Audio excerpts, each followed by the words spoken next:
এটা কি কুমিল্লা 14 গ্রামের হিঙ্গুলা না? কনকাপুত ইউনিয়ন।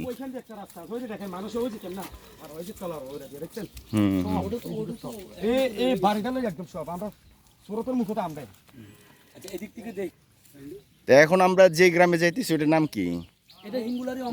হিঙ্গুলারি অংশ না? আগে কি এই রাস্তা দিয়ে যাতায়াত করতো মানুষ নাকি? আচ্ছা,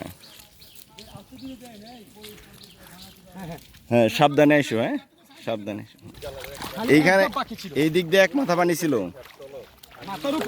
মাথার উপর পানি ছিল। হ্যাঁ এই তো পানি বাইরে গেছে, সাবধানে এসো। আসো, এটা খাল না? এখানে সিয়াম আমাদেরকে হেল্প করছে, আমরা তো কিছুই চিনতাম না। ওর সহযোগিতায় আমরা যাচ্ছি এখন যেখানে দুর্ভোগ বেশি মানুষের সেটা দেখার জন্য।